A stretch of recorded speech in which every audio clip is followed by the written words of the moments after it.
आदमी के भी रुआ में हाँ तनी आज वाला पनपना है। शायर कह रहा है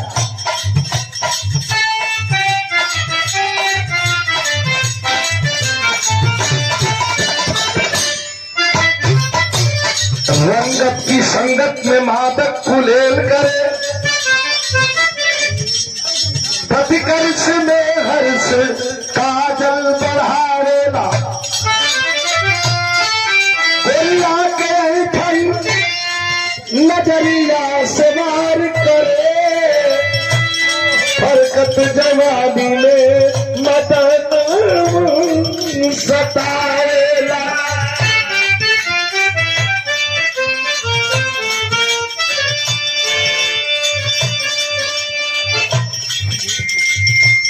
हेलो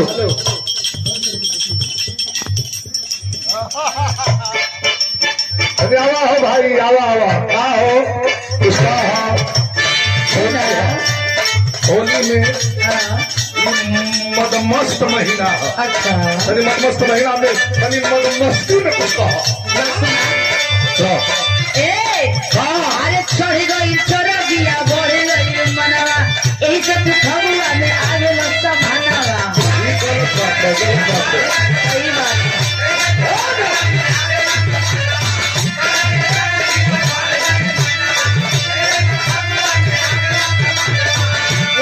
अरे चढ़ गई चढ़ दिया बढ़ गई मनवा, यही सब फगुआ में आगे लगता भानावा।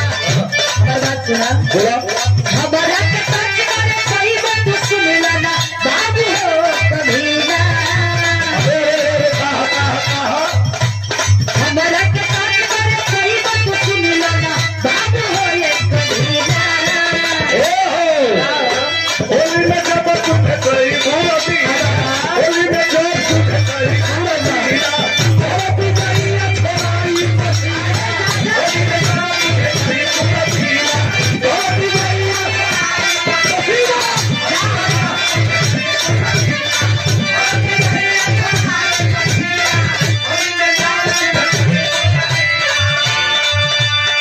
भाई दिखाई अंतिम है। होली में क्यों बाकी न रह प्रधान प्रकाश लगने में भागाया बा। बहुत कमेंट करते रहे।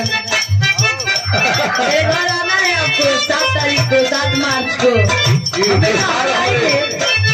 कमेंट करते रहे। राम को भेज लेता हो बाबू आयांश रियांश रियांश रियांश अरे राम को भैया के सुपुत्र सम्मान दोनों कलाकार के कहलावा सुबह बहुत धन्यवाद। चढ़ गई चढ़ दिया बढ़ गई मनवा, एक तू फगुआ में आगे लगता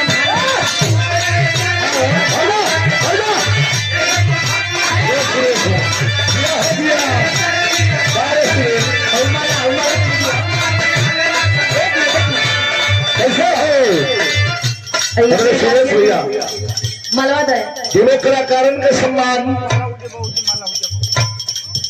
हमारे सुरेश भैया के द्वारा दोनों कलाकारों के सम्मान कर दिया।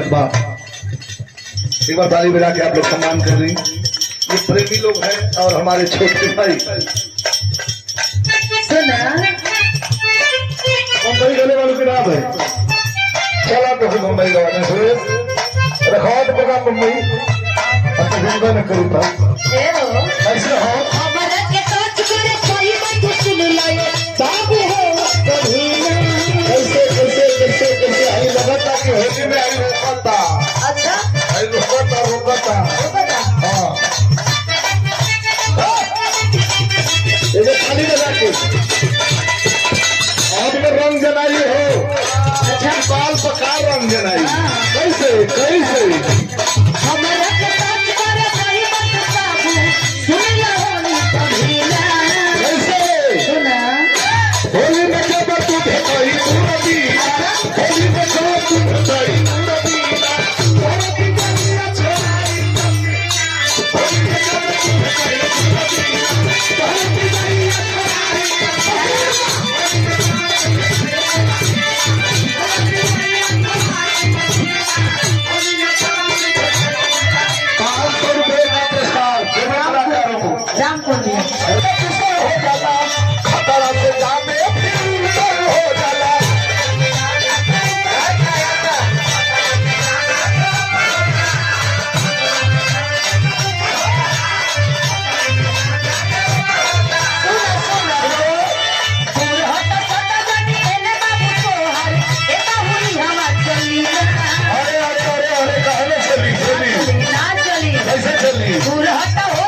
छोटा भाई नाम बड़ा खूबसूरत अखिलेश यादव। वाह, ये दुनिया का सबसे प्रिय नाम है। ये दोनों कलाकारों का सम्मान किए हैं और बहुत बहुत धन्यवाद। सुनो सुनो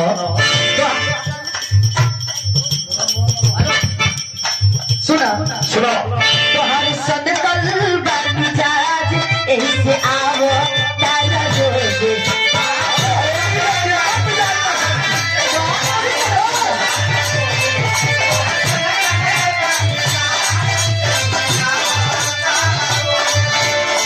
आवत होली या के दिन में हजारू लगल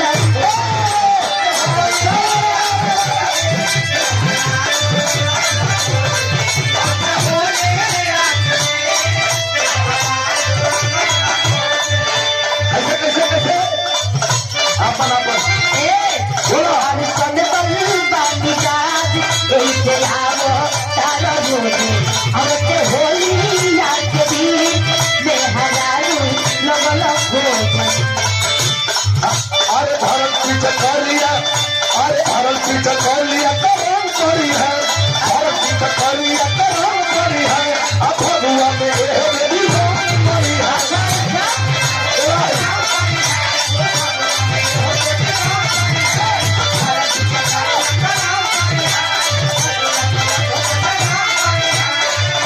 हमारे सुरेश भैया दोनों कलाकारों का सम्मान किए हैं। सुभाष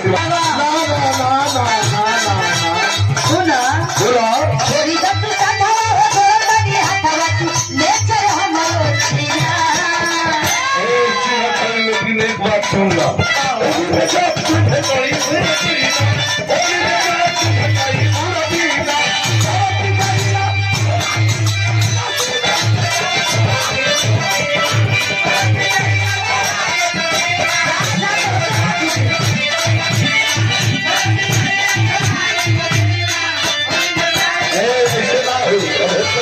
बोला कभी देखा है बड़ी होलिया जो बदली एक निभावा अशोक अशोक